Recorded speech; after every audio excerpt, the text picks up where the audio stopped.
And the Seahawks beat the Texans. Sam Darnold, bro. Not that he had like the best game ever, but another win. Seahawks are 5-2. He looks good again in another team. Not Tua's future. You never know.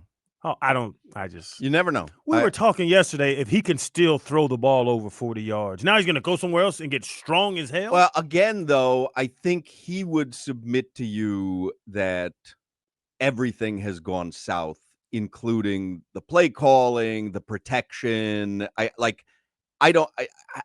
I'm not so certain that he wouldn't experience some sort of resurgence somewhere. I doubt it. And his body type. You think about the guys that go, like Sam Darnold's huge. Daniel Jones is huge. He's little. He's tiny. They're talking about Jaden Daniels now with his little body frame. He's regressing in the second year. I saw someone, I don't know if it was Barry, I think it was Barry Jackson, tweeted out something along the lines today of, shame on Mike McDaniel for going to bat for Tua to get this big contract, knowing that he's undersized and like now they're really hamstrung. I have to see what this tweet was. It was relatability. I'm fun. I thought about this. We were talking yesterday after the show. I was going to baseball practice. Tua is a little antisocial and tiny. McDaniel's antisocial and tiny. They vibe. They're very like McDaniel's is a coaching Tua. Looking for the Barry Jackson tweet. Well, I'll tell you, the World Series matchup is set between the Toronto Blue Jays and the Los Angeles Dodgers. The vibes last night in Toronto was crazy. Were insane. They're down 3-1, bottom of the seventh, 2 on, 1 out, and George Springer hits a 3-run ding-dong that had all of Canada shaking. Rob Pizzola was there, and he was celebrating his ass off. Barry Jackson from the Miami Herald tweeted out, dumbfounded that McDaniel, who knew Tua's limitations more than anyone, size, arm, injury, history, etc., pushed for the extension that has now strapped the team. Why didn't anyone in the room, Ross, Greer, McDaniel, Shore, etc., know that going year to year for 3 years instead of making him a top 5 paid quarterback long-term was safer? We actually talked about that. I remember that conversation. Everybody was having that conversation because you didn't have to give him that contract. He had another year, then you could franchise him, then you could franchise him again. Was that after? But that was after the big #1 offense in the league year, right? Yeah. We just led the world in offense, ran by Tua.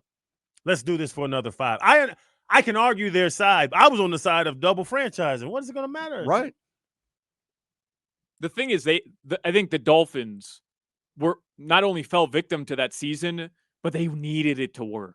You know, they're looking around the league. They're looking at Justin Herbert and what he was doing. They're looking around the league. They're looking at Jalen Hurts, the fact that he was playing at a top level. They're looking around the league. Jordan Love is winning a playoff game. They needed this to work. And I think a part of Greer was, okay, no, we have this figured out. Sure, there's some injury history, but look, he stayed healthy. We've got our quarterback. It's done. It's finalized. But they got bamboozled. Well, I don't know if they got bamboozled. They made a decision that they were very close after that season, which I believed. And I think a lot of Dolphins fans, if you went back 2 years, would have said the same thing. Waddle, Hill, Tua, it was working. And so it was like, okay, do we go all in? Which was always my argument. And that's what they did. It was wrong. I don't think they were bamboozled, though. I think they made, like, getting bamboozled is thinking that there might be a market for someone when there is no market for someone. You want to lock them up, something along those lines.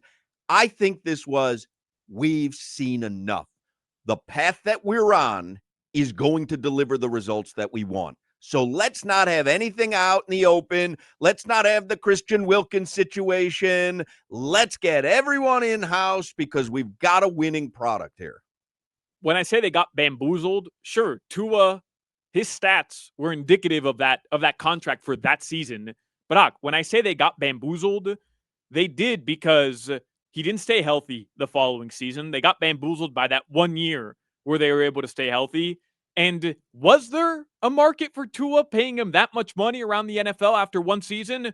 I would guess There wasn't, and If he was a unrestricted free agent after that season, he would have gotten that or more. I don't think so. Coming off the 2023 season, I think there was so much concern. have you looked at some of the quarterback contracts that have been given Somebody out? would have broke him off. Broke him off. I don't know if it would have been that much money. I'm not telling you he doesn't get paid. I think he gets the Baker Mayfield, Sam Darnold type extensions. No, the questions, because they're reclamation projects. This guy was in his rookie deal and lit it up in 2023. He was a reclamation project within his own team with a different head He just coach. had never been given a chance. Hawk, there was a narrative around Tua that before the first concussion that he was injury prone and that he was no good. Well, that was coming out of college. You could blame that. You could blame that on Brian Flores all you want for not giving him an opportunity, not believing in him. That's another conversation. But he was a reclamation project. That's the only silver lining Mike McDaniel has. That he came to Miami, attached himself to Tua, and made him a successful quarterback for at least 2 seasons. But the questions, I think you're forgetting, the doubt and the questions, we did a whole offseason on, should you pay him? It wasn't, does he have the skill? It was, can he stay healthy? No. I'm not saying in retrospect. What I'm saying is if he was an unrestricted free agent coming out of 2023, that guy would have broken the bank. Young quarterback who's putting up offensive record numbers. Pro Bowl. What, like, and had stayed healthy that entire season. Like, he checked every box. It was one season. But you bamboozled is me from the outside. Somebody got over on like you. That I think that's where I might be taking issue with you saying bamboozled. Bamboozled would connote that someone knew something but sold you a false bill of goods. I think everyone believed that it was all good and true. They bamboozled themselves, maybe. Right. Or with bad evaluation, right. Pulling the trigger too early. Because Tua could still be on this team getting the average of the top 5 NFL quarterbacks. And it wouldn't be 54 next year. If they did the franchise thing that we talked about, he would be making 54 next year. He would be upset, but who gives a damn? Somebody He'd be making in the 40s. Hawk is so wrong. Nobody was paying Tua. Even after that season, nobody wanted him. I mean, you're out of your mind, Texer. You are literally out of your mind. That was when Baker was getting 33 a year. Those reclamation projects were getting in the high 30s a year.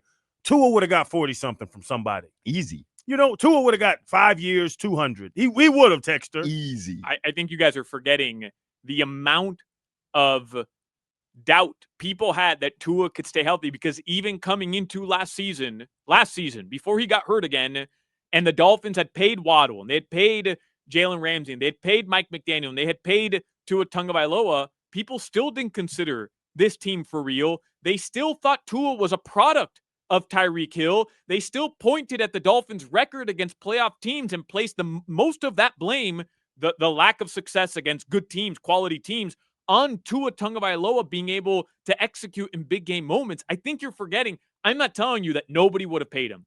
I'm just saying I think the Dolphins thought if we don't pay him now, somebody else is going to come around and pay him more, and we're going to lose him, when that probably wasn't really how the tenure of the league felt about Tua Tagovailoa. They needed to see him. Was going to happen. They needed to see him stay healthy for at least 2 to 3 seasons and have that same production.